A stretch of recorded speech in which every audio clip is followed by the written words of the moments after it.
Yeah. Odell Beckham Jr. Aside from injuries, which has happened once or twice, I mean, like he's been just an offensive machine. The guy Yep. produces like crazy. You know, he's such a large part of the Giants' offense, certainly a large part of their passing offense. It's just an understatement to even bring that up. Eli Manning is just garbage and has been for Absolutely. years, and the guy still produces. Baker Mayfield seems to be a guy that's very much on the up.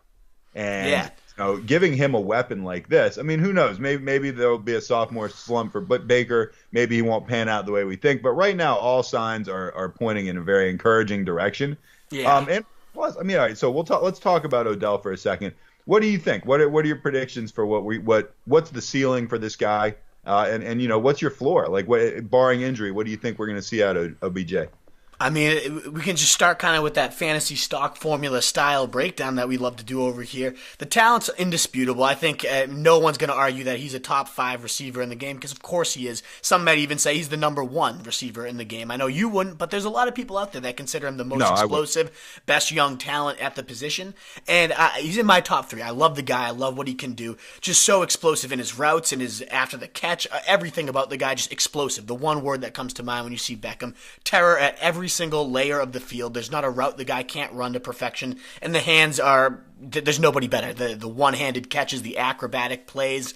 He makes things happen when he's covered. He makes things happen when the ball's in his hands. The guy is a big play threat waiting to happen. And then you go and swap out, as you mentioned, the horrible Eli Manning, maybe the worst starting quarterback in the NFL right now, for Baker Mayfield, maybe the most Maybe. exciting young guy in the NFL right now. And this is especially important because Baker Mayfield, even with a pretty shitty overall weapon cabinet last year, ranked number 2 in deep passer rating, especially under Freddie Kitchens when he took over. And meanwhile, Eli Manning ranked all the way down at 17. So that's an enormous jump for a I'm guy. surprised. I mean, what do you think Eli Manning would have been without Odell Beckham?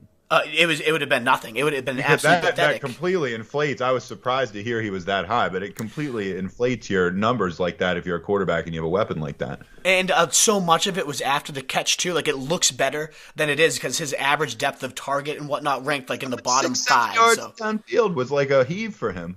right, exactly. It was pathetic. And then you get a guy that's made his money on the deep ball. 11 of his 27 touchdowns came on deep passes. That was the most ratio of deep passing touchdowns in the NFL. Baker is a master at the deep ball, and Odell's the most explosive threat in the league. That's going to be magic and money, especially when you put him, as we mentioned, Todd Monken, the air raid offense. You got 4 verticals, meshes, all this stuff designed to give him space. Nobody's more I mean, Landry's as dangerous as it gets with the ball is because he's more like a running back, but Odell can just catch a slant and then rip it past the entire defense like nobody else. There's no one that can catch this guy once he gets going. We haven't really seen that since his rookie year, but Todd Monken's a master at designing that style of play. So we'll see that. We'll see him going deep and vertical. We saw Fitzpatrick and Jameis Winston in this air raid offense, even though those two are pretty shitty. Definitely less talents than we have with Baker Mayfield here.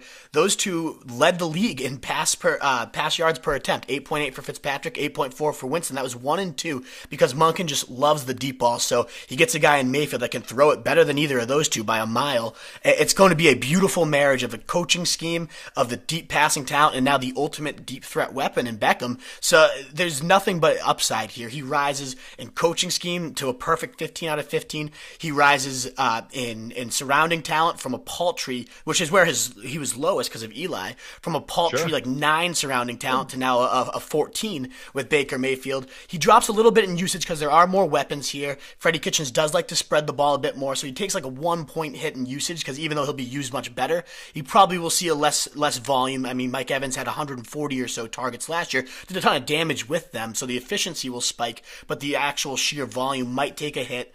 But overall, it's clearly a win. He goes from an 88 stock score all the way up to a 95 for me right now. The risk is there. You mentioned the health. He's only he's played where is the stat right here? He's missed 21 games across 5 seasons, so he has missed a significant chunk of time in multiple years. A lot of but when that he's on the was in field, one. Well, a lot of that was in 1 year, though. I mean, Yeah. probably half of that was in 1 year. exactly. He ended last year missing 4 games. He started his rookie year missing 4 games. A lot of it is annoyingly those soft tissue injuries. I hate to see a guy have those recurring soft tissue things because those just tend to never go away. So I am nervous about the health. But I mean, you look at this stat right here before I go on to other players.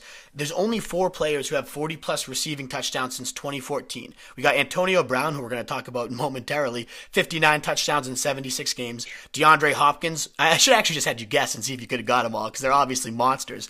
DeAndre Hopkins, 45 and 79. Mike Evans had 40 and 77. And then, of course, Odell Beckham, he had 44. But whereas those guys all were, closer to 80 games, he had 44 touchdowns in 59 games. I mean, that's just an absurd scoring pace. There's no one as explosive as this guy, so obviously he gets the 5 out of 5 upside bonus. I think he's got the highest ceiling of any receiver in fantasy. He's up to number 3 on my wide receiver list. Number 11 enters the first round on my big board after ranking right around 23 or 4 with Eli Manning. I think just everything is such a massive stock up arrow for this guy. I can't wait to see what he does in Cleveland. I'm so excited about it.